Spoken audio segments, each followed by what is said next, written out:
كيف نعالج السعال والحمى وضيق التنفس خاصة في هذا الزمن الذي كثرت فيه الأوبئة والأمراض الفيروسية بكثرة؟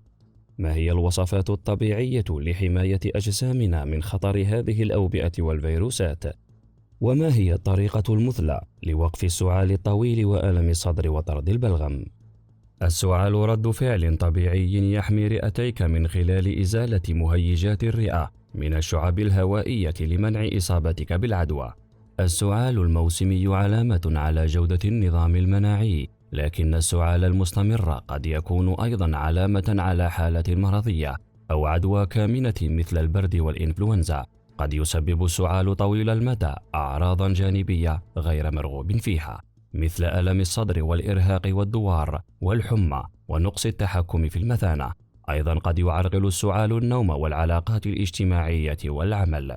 يمكنك اتباع ما سيتم ذكره في هذا الفيديو من كنوز المعرفة، وسوف تتخلص بحول الله من السعال وأعراضه، ومن ضيق التنفس المزعج وألم الصدر وطرد البلغم والحمى.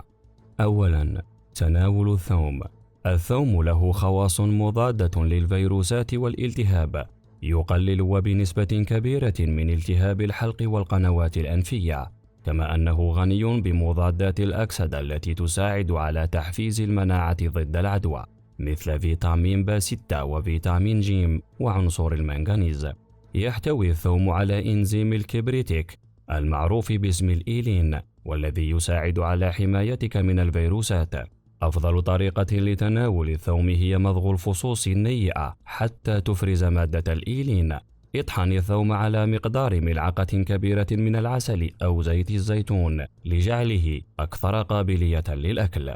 هذا من شأنه أن يساعدك على تقوية نظامك المناعي، فعند تناوله يوميا سيقلل حتى من احتمالية الإصابة بالبرد، فضلا عن كونه يعجل بالشفاء عندما تتناوله أثناء الإصابة بنزلات البرد. جرب أيضا إضافة مقدار 2 إلى 4 جرامات من فصوص الثوم الطازج والمفروم إلى وجباتك لإضافة مذاق مختلف عليها، أو اطبخ هذا المقدار من خلال تحميره قليلا على نار هادئة، حيث أثبتت الدراسات العلمية الفوائد الصحية للثوم، مثل تقليل نسبة الكوليسترول في الدم وخفض ضغط الدم. هناك العديد من الأشكال الأخرى المتاحة للثوم، مثل توابل الثوم ومسحوقه وملح الثوم. ثانيا، استخدم النعناع. يحتوي النعناع على مادة المينثول التي يمكنها المساعدة في تلطيف ألم الحلق وتجفيف نوبات السعال وأداء دور مزيل الاحتقان. قم بشرب شاي النعناع حتى 3 مرات يوميا حين إصابتك بالسعال والحمى أو شعورك بألم في الصدر. يمكنك أيضا استخدام زيت النعناع، وهذه الطريقة في العلاج تتمثل عن طريق التدليك بزيت النعناع لفرك كامل الجسم، ويمكنك التركيز أثناء الدلك على منطقة الصدر والرقبة. تناول شاي الزعتر. يستخدم الزعتر كثيرا في علاج عدد كبير من أمراض الجهاز التنفسي، وعلى رأسها السعال والإنفلونزا، لأن الزعتر بمكوناته القوية يساعد على استرخاء عضلات الحنجرة وتقليل الالتهاب. في هذه الحالة، اغلي الماء وضعه في كوب مع ملعقتين صغيرتين من مسحوق الزعتر لمدة 10 دقائق. قم بتصفيته قبل الشرب. أضف العسل والليمون لمزيد من التهدئة، سيساعدك ذلك كثيرا على جعل الطعم أكثر لذة، لكن تجنب هنا استخدام زيت الزعتر الداخلي، واستخدم الزعتر الجاف أو الطازج. تناول الكركم. يعد الكركم علاج تقليدي للسعال، ولاحظ الكثير من المجربين فاعليته مع السعال وألم الصدر وضيق التنفس والحمى. والوصفة المناسبة لذلك هو خلط نصف ملعقة صغيرة من مسحوق الكركم في كوب من الحليب الدافئ. يمكنك أيضا تناول مسحوق الكركم مع ملعقة صغيرة من العسل للسعال الجاف. ولصنع مشروب الكركم، أضف ملعقة كبيرة من مسحوق الكركم إلى 4 أكواب من الماء المغلي، اتركه ينقع ثم يصفى. أخلطه مع بعض الليمون والعسل لتهدئة إضافية للسعال. تغرغر بالماء المالح. يتم استخدام المياه المالحة للمساعدة في تخفيف التهاب الحلق ويمكن أن تساعد أيضا في التخلص من السعال عن طريق البلع وطرد البلغم. اخلط ملعقة صغيرة من الملح في 250 مليلتر من الماء الدافئ وذوبهم بالكامل، ومن ثم تغرغر لمدة 15 ثانية. كرر هذه الطريقة حتى نفاذ كل الماء. اشرب السوائل.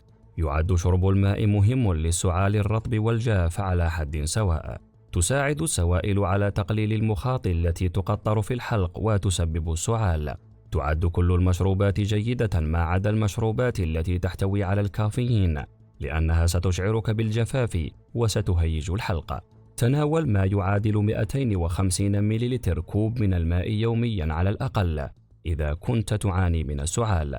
أما لعلاج السعال لصغير يتراوح عمره من 3 أشهر إلى سنة، أعط الطفل ملعقة إلى 3 ملاعق صغيرة تصل كميتها من 5 إلى 15 مليلتر من السوائل الدافئة والصافية مثل عصير التفاح، بحيث تصل إلى 4 مرات يوميا لتخفيف السعال. هذا بالإضافة إلى السائل الذي يتناوله بشكل طبيعي مثل لبن الأم أو الغذاء البديل له. استنشق البخار المتصاعد. استنشاق البخار المتصاعد مهم جدا، والطريقة الملائمة والصحيحة لذلك هو أن تقوم بترك الماء ليغلي لمدة دقيقة بعد وضع الأعشاب المختلفة، ثم أغلق الموقد وانقل الوعاء من مكان مريح بحيث يكون على ارتفاع مناسب منك. اتركه يبرد لدقيقة أو دقيقتين، ثم غطي رأسك بمنشفة أو قطعة قماش واغلق عينيك، ثم قرب رأسك فوق الوعاء. استنشق البخار المتصاعد عبر الأنف، وهذا لمدة 5 ثواني، ثم اظفره من أنفك في 5 ثواني أيضا. كرر عملية التنفس مرتين عبر أنفك ومرتين عبر فمك بالتبادل، لكن لا بد من الاستمرار في تنفس البخار لمدة 10 دقائق، مع المحافظة على مسافة 30 سنتيمتر بين رأسك وسطح الماء كي تتجنب تعريض وجهك للحروق نتيجة اقترابك من الأبخرة. كذلك كرر جلسات العلاج بالبخار كل ساعتين إذا كنت تعاني من سعال سيء، ولا تنسى تمخيط أنفك والسعال لطرد البلغم باستمرار أثناء جلسة العلاج.